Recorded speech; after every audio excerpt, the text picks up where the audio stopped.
Baik, Assalamualaikum warahmatullahi wabarakatuh. Perkenalkan, saya Nasrul Ihsan dari Program Studi Agroteknologi Universitas Trunojoyo Madura dengan NIM 210311100107. Dalam kesempatan kali ini, saya akan sedikit membahas tentang bagaimana sih budidaya tanaman kangkung darat. Nah, tugas ini saya buat karena tugas ujian akhir praktikum mata kuliah teknologi produksi tanaman. Baik, langsung saja. Yang pertama, kita perlu tahu dulu apa sih tanaman kangkung itu. Nah, tanaman kangkung ini biasa disebut Ipomea spp kalau dalam bahasa Latinnya. Adalah sayuran daun yang sangat familiar di Indonesia. Tentu kita semua tahu lah ya, tanaman kangkung itu seperti apa. Nah, sayuran ini tuh populer di Asia Tenggara. Dan ketika berbunga, tanaman kangkung itu memiliki bunga yang berwarna macam-macam. Dari yang putih sampai merah muda. Jadi ada yang putih, merah muda, putih agak merah muda, dan sebagainya. Dan untuk batangnya sendiri itu berwarna hijau atau ungu. Jadi dari hijau ke ungu warnanya. Terus kangkung terdiri dari kandungan air, kangkung air dan juga kangkung darat, di mana perbedaan itu didasarkan atau merujuk pada tempat pertumbuhannya. Terdapat kangkung yang tumbuh di air yang menggenang, ada juga kangkung yang tumbuh di atas tanah biasa tanpa ada genangan air. Kemudian kita lanjut ke tahapan budidaya kangkung. Nah, tahapan budidaya kangkung ini ada tiga tahapan. Yang pertama adalah persiapan lahan. Jadi lahan harus dipersiapkan terlebih dahulu. Kemudian yang kedua pembenihan pada lahan, yaitu penanaman benih. Dan yang ketiga adalah perawatan dan juga panen.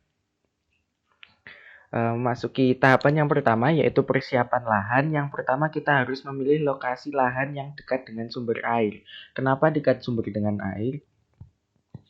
Karena dengan memilih lokasi yang dekat dengan sumber air, kita akan mudah untuk merawat kangkung tersebut karena kebutuhan kangkung yang paling utama yaitu adalah air.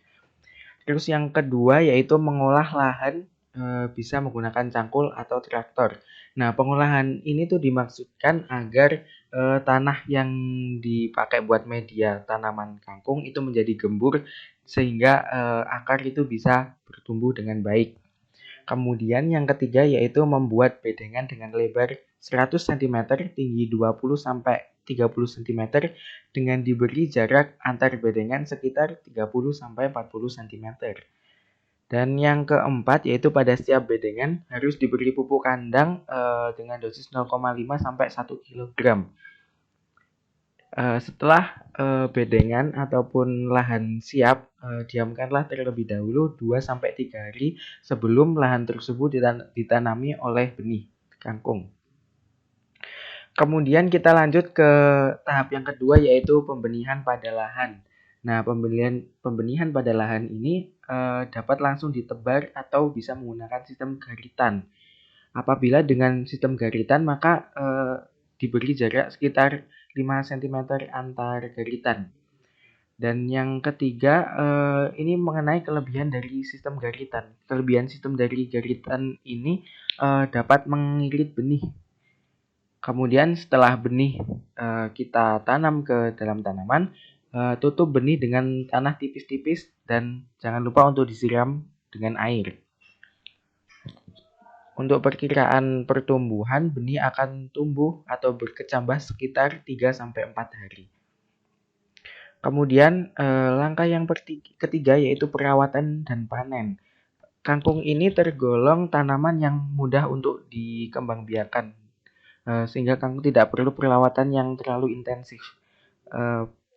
Kangkung perlu disiram setiap hari, setiap pagi dan sore. Pupuk juga boleh diberikan setiap 1 minggu sekali. Pupuk yang digunakan bisa pakai urea dengan dosis 5 gram pada setiap 1 liter air. Jangan lupa untuk membersihkan rumput liar dan juga gulma-gulma yang ada di sekitar tanaman atau di sekitar bedengan. Pada budidaya tanaman kangkung sebaiknya tidak memakai pestisida. Kemudian kangkung ketika berumur 20 hari itu sudah bisa dipanen, dan pemanenan yang baik itu bisa dilakukan pagi atau sore hari. Karena pada pagi atau sore hari tanaman kangkung akan terlihat sangat segar. Baik, mungkin itu saja yang bisa saya sampaikan. Kurang lebihnya saya mohon maaf yang sebesar-besarnya. Terima kasih. Wassalamualaikum warahmatullahi wabarakatuh.